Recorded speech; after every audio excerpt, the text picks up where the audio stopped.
Yes, sir. Big Rob the Motivator with ya. Welcome to episode 2 of the Claim Who You Are podcast. That's what's up. That's what's up. Today, we are going to talk about how to turn that laughter that you're hearing around the corner, those rumblings, those rumors, that whispering in the shadows because they won't do it to your face. How to turn that laughter into your life and death. And in a minute, I'll explain exactly what that means. But I want to give a few shout outs real quick to a couple of book authors here. Every week I try to read at least 2 books. 2 books a week. If you're an author out there, hit me up at Big Rob at BigRobTheMotivator.com. Send me the link to your work. And if it's at least a B, an A or a B grade, I will shout it out on the podcast. If it's C or lower, I won't mention it at all. I'm not even going to review it. I won't put it on blast. I'm not going to do that anymore because what I found is that when there's someone not open to constructive criticism, they'll either get mad and disappear from you, they'll block you, delete you, whatever. And it's like, I don't have time for that anymore. So if it's an A or a B, I'll give you a quick shout out on the podcast. And, if you don't hear from me and I got your book, that means I'm not really feeling it. And it's not so much because of the content. It might just be the structure. It might be your grammatical typos. I just can't stand typos, man. I mean, it's like you got to put that work. You got to put that time into perfecting your craft. If you are an author, there is absolutely no reason why you should put a book out there with all kind of typos. You should have the mentality where you're thinking, I want to be a New York Times bestseller. And you can't do that when you're putting out content that has all kind of grammatical errors, spelling errors. It just can't happen. So anyway, I want to give a quick shout out to Miss Raven Turner. She is a new author on the scene, but she's coming on strong with her book entitled Pushed. That's Pushed. Pushed. Turning adversity into advantage.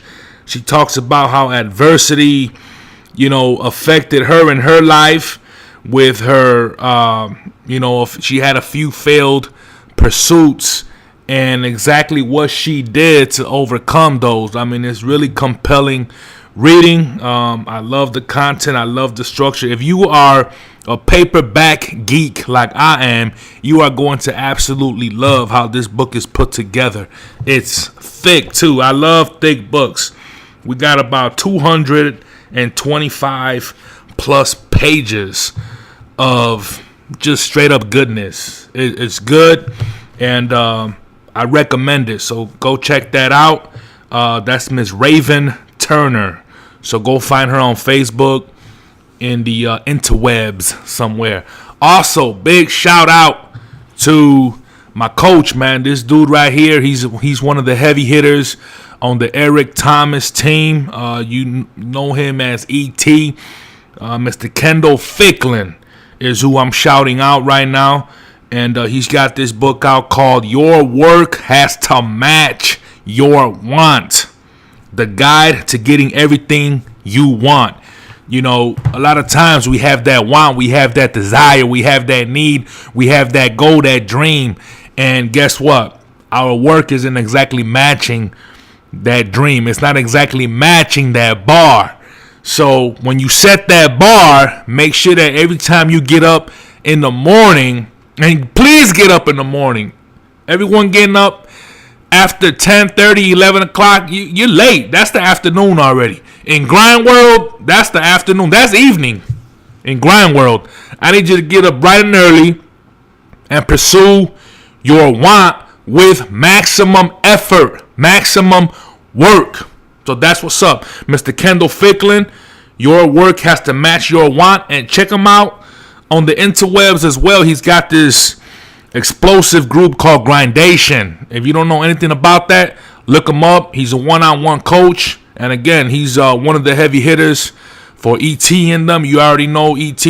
So check out Mr. Kendall Ficklin, and don't forget Miss Raven Turner. Another shout out to my main guy, man. I had the honor and privilege of hanging out this weekend with Mr. Denzel Henderson. He's a motivational speaker, hailing from the city of Chi, where I'm from, Chicago, and he lives in the Pullman neighborhood of the south side of Chicago. This brother right here, man, he is full throttle level 1000, no excuses, 0 excuses per day. That's his motto, 0 excuses. And he's got a heavy hitting message, man. Please find him on YouTube. He's got over 300 motivational videos, man. I know some people that have been in the game for many, many years, and they don't have nearly as much content as this brother has. So much inspiration that he has to offer the world. I want you to check him out, Mr. Denzel Henderson. And this is a young brother, man, 23 years old, that happens to have cerebral palsy. And we just started a campaign for him to get him a wheelchair van. You know, this brother has a motorized wheelchair he can take around the neighborhood in various places, you know, really close to his home. But he would love to get to the schools, the elementary schools, the high schools, hospitals even, you know, so he can inspire people with his message of hope and inspiration, man. I mean, this brother, I've never seen him with a frown on his face.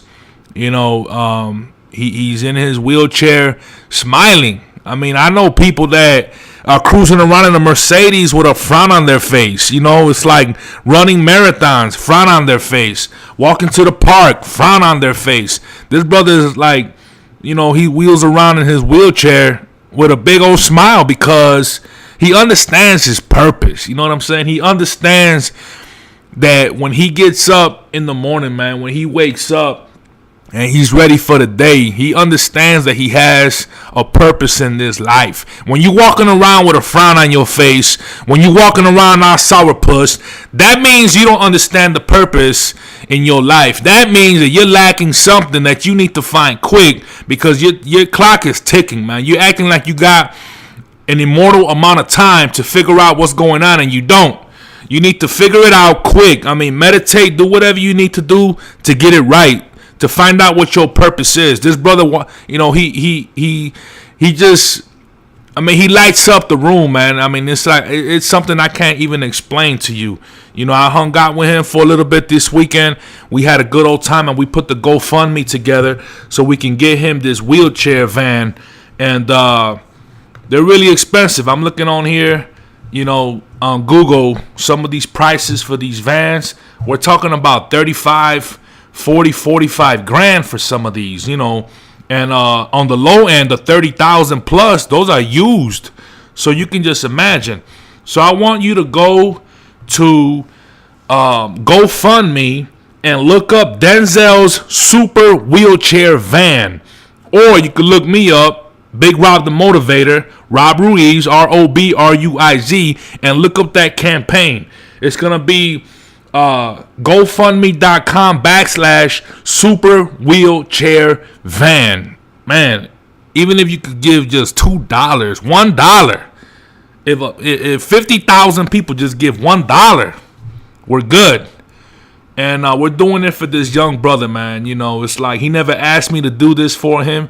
He never asked me to help him out. I'm just doing it because I see him putting out so much effort, so much work. We're talking about 300 plus videos in a time frame of just like a year and a half, 2 years, that, you know, he put this together. He's been a motivational speaker now, he told me, for about 3 years. And to put 300 plus videos together of inspiration, that's not an easy feat. You know, we're talking about he wakes up with a purpose, man, and that's what's up. So big shout out to Denzel Henderson, man. We love you, and we're here for you, man. The village is gonna rise up for you, brother. So let's get to how to turn laughter into your life and death. When I talk about laughter, I'm talking about the laughter that comes from family and friends when You tell them what your dream is. You tell them what your goal is. You tell them what your inspiration is. You tell them what your motivation is for getting up every single day, and all you hear is ridicule and laughter and people telling you that you're not going to do it, that it's never been done, that it can't be done, that you don't have the intelligence for it, that you don't have the fortitude for it, that you don't have the know-how. We're talking about that laughter. The kind of laughter that shuts many dreams down. The kind of laughter that has some people saying, "No, you know what? I was just playing. I'm just kidding. I was just playing. I just wanted to see what you would say. I was just playing." And they lie to themselves, and they go hide, and they go under the covers, and they go live the life that they know they have no business living. Because their purpose is way beyond, well above what they are putting out into the world, well above what they are involved in. Some of you are going to 9 to 5s and just straight up hating your job, just straight up hating the environment. You hate your coworkers, you hate your boss, you hate Mondays. I mean, you hate everything surrounded around the 9 to 5. And in the back of your head, you have this little tiny dream. You have this hope, this inspiration, this idea. And you look out the window on a rainy day and you daydream. And you wonder what it would be like if you would just get rid of your fear, if you would just get rid of the circle of people that are laughing at you every time you have a dream, laughing at you every time you open your mouth to talk about what your heart really desires. You look out that window and you just wish for a half a second that it could be true. Back in 2007, I had a little dream. I had a little wish of my own. And that wish was to be my own boss. I wanted to start my own business. At the time, I was working a 9 to 5 on Michigan Avenue, the Magnificent Mile of Chicago, Illinois.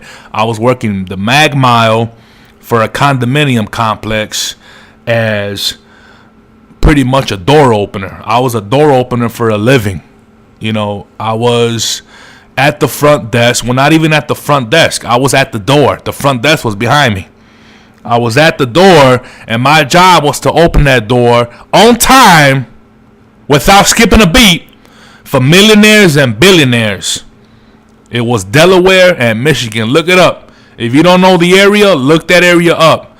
Nothing but Cartier, Tiffany's, you know, Gucci, Prada, Louis Vuitton, all that was in that corner. It was right next door to it was either the Ritz or the Four Seasons. I can't remember. It was one of those. But you know, Richie Rich, Ritz Glamour, Bentleys parked out front, and my job was to open that door. And one day I just got really tired of not living in my purpose. I got really tired of ignoring that little voice inside my head, inside my heart, inside my spirit that told me, "Dude, what are you doing here, man? What are you doing here? What are you doing wasting your talent, wasting your skill, wasting your purpose, wasting your life? What are you doing?" And I'm not saying that whoever's standing at that door right now listening to me is wasting their life. It may be your purpose in life to serve others in that capacity. I don't know. I can't speak for you. I'm speaking for myself. That was not my purpose. That was not my calling. That was not my duty. That was not my responsibility. My responsibility was to wake up every single day and living inside of my purpose, and I wasn't doing that during that time. My purpose at that time was to be a business owner, to follow my dream, to follow the inspiration that was in my heart, to follow the daydreaming that I was doing, looking out the window on a rainy day. It was my job to turn that into a reality. It is your job to turn your daydreaming into a reality before that window closes. That window of opportunity will not stay open forever. Stop taking that window of opportunity for granted. It will not stay open forever. The universe has a way of shutting it down. Trust me, it does. It has a way of shutting it down and saying, you know what? Since you won't listen to the voice, since you won't listen to your heart, to your spirit, to your calling, I'm going to give this gift to somebody else. Believe me, it happens all day, every day. So I was standing there hoping and wishing that something would change. And I told myself the change comes from within. I got to do something about this because it's not going to happen any other way than for me to force the issue. So I quit my job cold turkey. And I said, in order for me to pursue this business, I have to get out of this 9 to 5. And I'm going to tell you why I quit cold turkey. I had set everything up. I set up my phone. I set up a little website for my first business. My first business was a pet care service. PET care service. Pets care service. I wanted to take care of animals, dogs and cats. And I set up my little phone number. And I had my new phone on me. I was standing at the door on Michigan Avenue in Delaware, and my phone was ringing. Nobody had that phone number. It was brand new. So I knew that it was a new customer calling me, and I couldn't get the phone. I could not be on the phone while I was at the door. It was company policy. And the manager poked out of her office every 2-3 minutes to see what we were doing. So you know I was on point. I didn't want to get caught snoozing. So there I was with this new business plan, this new business idea, with my phone ringing in my pocket, and I couldn't pick it up. My heart was racing. Oh, my heart was racing. I wanted to die because I knew it was a client. Finally, my lunch break came. So I run to the cafeteria real quick. I pop open my phone, and I listen to the voicemail, and it's a customer. She says, "Hey Rob, how you doing? I saw your ad in the paper, and I just wanted to get some more information. I'm really interested in your services. Please give me a call back." Gave me the number. I dialed the number, and the ton of bricks came. She said, "Hey, thank you for calling back. I really appreciate it. But yeah, I was calling around because I didn't hear from you right away, and I found somebody. But if that falls through, I'll call you back. Goodbye." And we already know it wasn't going to fall through. We already know once they move on to somebody else, they've moved on to somebody else, it's over with. And I knew right then and there, that very day, that I could no longer be at that door, because that door was symbolic. That door was blocking me from getting to the next level in my life. That door that I was opening for millionaires and billionaires was symbolic to me. I was opening that door for them and closing it on myself. Do you hear what I'm saying? Did everybody get that? Mr. Engineer, is this microphone working? Let me say that again. I was opening the door for millionaires and billionaires, and I was closing the door on myself. How could I do that to myself? And I just said, I got to get out of here, man. And I left. And I pursued my own business. And for 7 months, all I heard was the laughter, the ridicule that I had made a mistake because I was broke. Because I ended up renting out the rooms in my apartment to college students because I couldn't afford to pay the rent any longer. Because I let my 9 to 5 go to pursue my dream.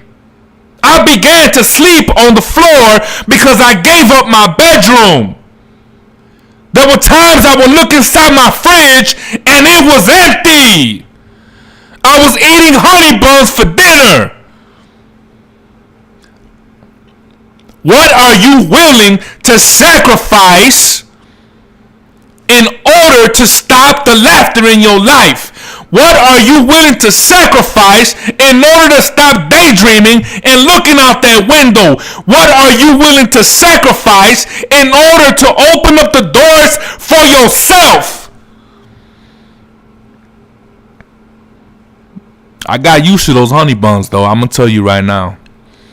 I was stacking up my little money. Every little piece of change that I came across, I just stacked it up, put a few dollars away in the bank, eating honey buns, sleeping on the floor, renting the rooms out, collecting the rent, building it.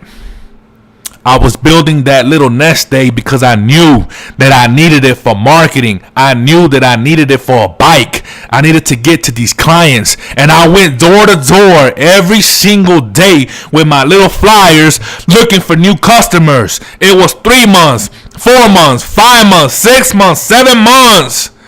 I went broke. 7 months eating honey buns, sleeping on the floor, stacking whatever little bit I had so I can buy a bike and cover a wider area to try to get more clients. And one client came. Oh, I was so happy when I got that client. That was like maybe $100 a month on one new client because she didn't need me every day. So I would go by, take care of her dog for a couple hours, and that was it. $100 a month. And after a while, I began to ask myself, man, did I do the right thing? Did I make a mistake? And all of that, did I, would I, should I, could I, whatever. It all came from the ridicule. People telling me that I made a mistake. I left a good job, a secure job with benefits and health care and whatever, so that I can quit and go pursue my own thing, and now look at you. Sometimes we listen to those voices and that laughter that tells us we made a mistake, and we allow it to sink in and to cause doubt in our heart, in our mind. And we know that we did not make a mistake, but it creeps in sometimes. I understand all that. But the question is, are you going to listen to the laughter, to the ridicule, to the doubt, or are you going to continue to push forward?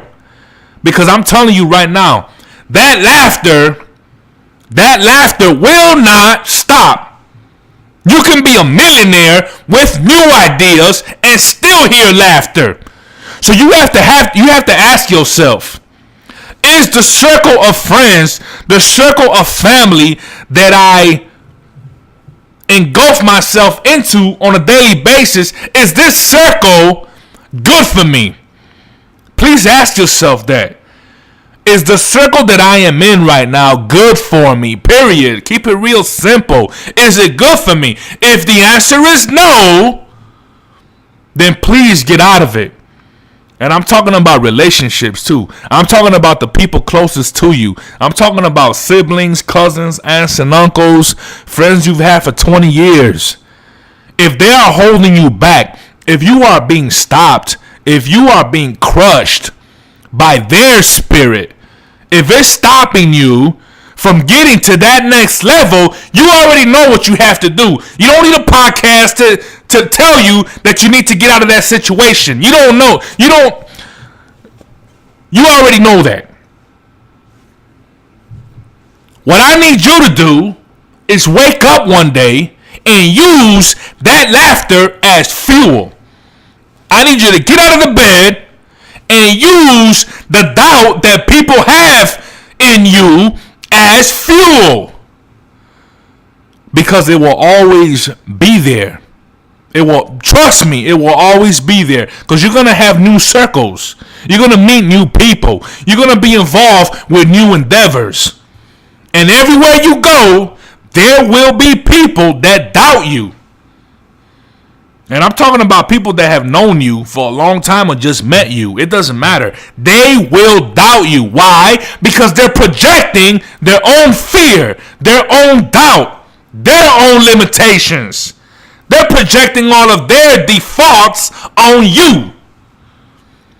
We need to turn that laughter into your life and death. For me, when I was eating honey buns, when I was sleeping on the floor, when I was broke, when I had to give up my car and save up for a bicycle, it was life and death for me.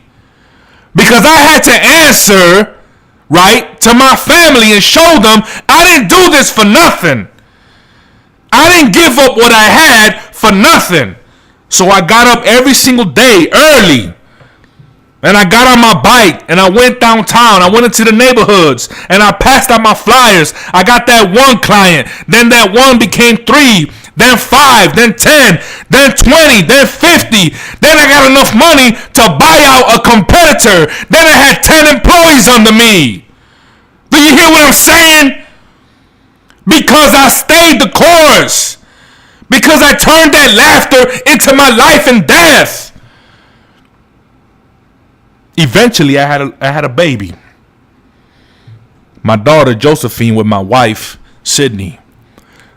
She's 6 months old now, but a few months ago, we were looking into daycare centers. And I told myself, you know what? I've been self-employed now for 10 years. I started that business back in 2007, and I built it up to something I could be proud of, something that sustained my family. I was able to pay bills. We've been able to travel, buy a new car, and live comfortably.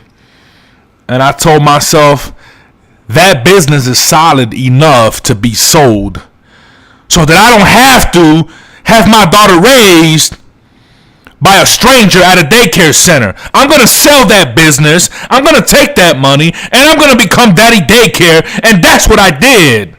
I sold that business.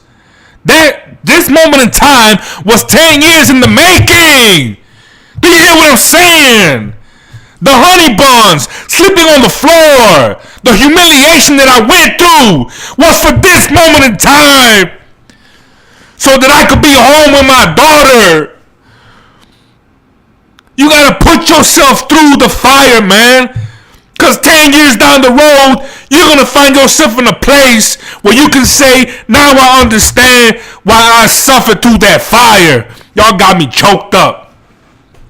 Y'all got me choked up over here.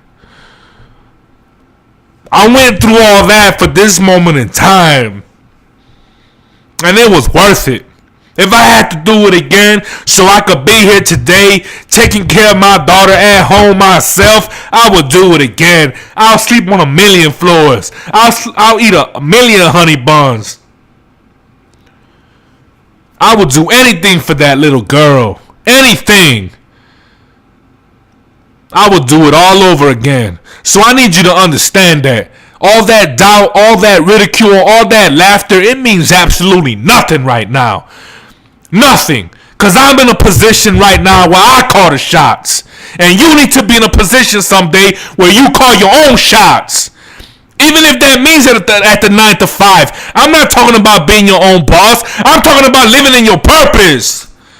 I'm talking about waking up every day with intent. With joy in your heart. With happiness. I'm talking about living. Not just surviving. Not just existing. Whew, I know this microphone is on now, Jag.